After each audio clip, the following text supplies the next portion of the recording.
Assalamualaikum warahmatullahi wabarakatuh. Baiklah, kami dari kelompok 5 dari mata kuliah Politik Kenegaraan.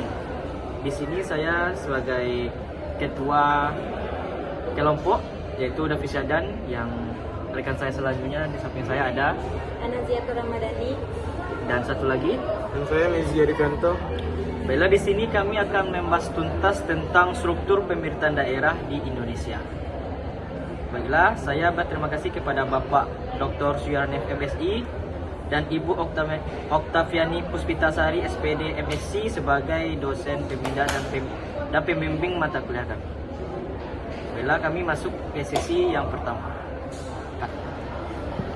Baiklah, coba Anda jelaskan tentang otonomi daerah menurut versi Anda. Baiklah, otonomi daerah merupakan pilar penting dalam sistem pemerintahan Indonesia. Konsep ini memberikan wewenang yang luas kepada daerah untuk mengatur dan mengurus rumah tangganya sendiri. Namun, di balik pemberian otonomi yang luas, terdapat kompleksitas struktur pemerintahan daerah. Baiklah, untuk selanjutnya kita akan membahas tentang landasan hukum dan konsep dasar Undang-Undang 1945 yang mengatur tentang penyelenggaraan pemerintah. Jadi landasan hukum utama penyelenggaraan pemerintahan di Indonesia adalah yang pertama ada Undang-Undang Dasar Negara 1945 sebagai hukum tertinggi di Indonesia. UUD 1945 mengatur bentuk negara, sistem pemerintahan, pembagian kekuasaan, dan hak-hak warga negara. Yang kedua, Pancasila. Sebagai dasar negara, Pancasila menjadi nilai-nilai fundamental yang mewarnai seluruh aspek penyelenggaraan pemerintahan, termasuk dalam keadilan, persatuan, dan kesejahteraan rakyat. Baiklah, selanjutnya kita akan membahas tentang konsep otonomi daerah. Baiklah, di sini akan menjelaskan tentang konsep otonomi daerah yang diamanatkan dalam Undang-Undang 1945, kemudian diperinci lebih lanjut dalam Undang-Undang Nomor 22 Tahun 1999. Bentar, Kak. Baiklah, selanjutnya kita akan membahas tentang lembaga-lembaga pemerintahan daerah. Baiklah, di sini ada 3 lembaga daerah. Yang pertama, kepala daerah. Kepala daerah merupakan representasi tertinggi pemerintahan daerah dan memiliki tanggung jawab yang besar dalam memimpin pemerintahan daerah.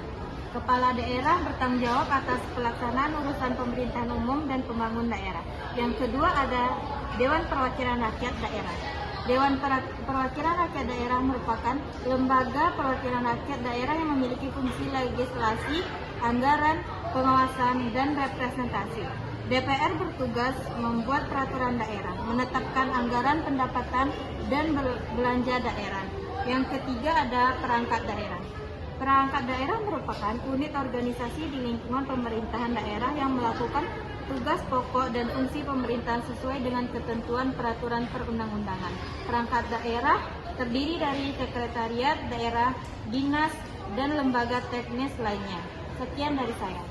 Tentang prinsip-prinsip pemerintahan otonomi daerah.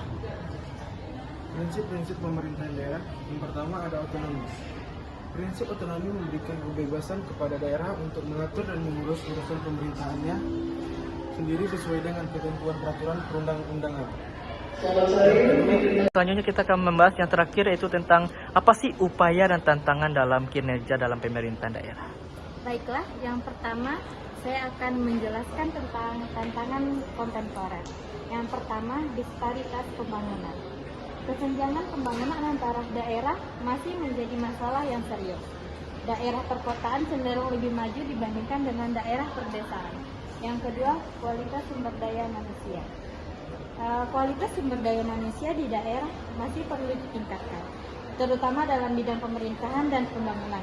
Yang ketiga, ada keterbatasan keuangan daerah. Banyak daerah yang masih mengalami keterbatasan keuangan, sehingga penghambatan pelaksanaan pembangunan.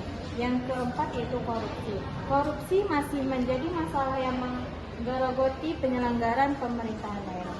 Baiklah, yang selanjutnya yaitu upaya peningkatan kinerja pemerintahan daerah. Upaya mengatasi tantangan-tantangan tersebut diperlukan berbagai upaya, antara lain yang pertama penguatan kapasitas aparatur melalui pelatihan dan pengembangan kompetensi Baiklah, yang terakhir yaitu upaya peningkatan kinerja pemerintahan daerah. Untuk mengatasi tantangan-tantangan tersebut diperlukan berbagai upaya yang antara lain yaitu penguatan kapasitas aparatur. Melalui pelatihan dan pembangunan kompetensi, aparatur pemerintahan daerah diharapkan mampu melaksanakan tugas dan fungsi secara profesional. Yang kedua, peningkatan partisipasi masyarakat. Masyarakat perlu dilibatkan secara aktif dalam proses pengambilan keputusan dan pengawasan pelaksanaan pemerintahan. Yang ketiga yaitu peningkatan pendapatan daerah. Pemerintah daerah perlu berupaya meningkatkan pendapatan daerah melalui berbagai sumber seperti pajak daerah, retribusi daerah, dan potensi sumber daya alam.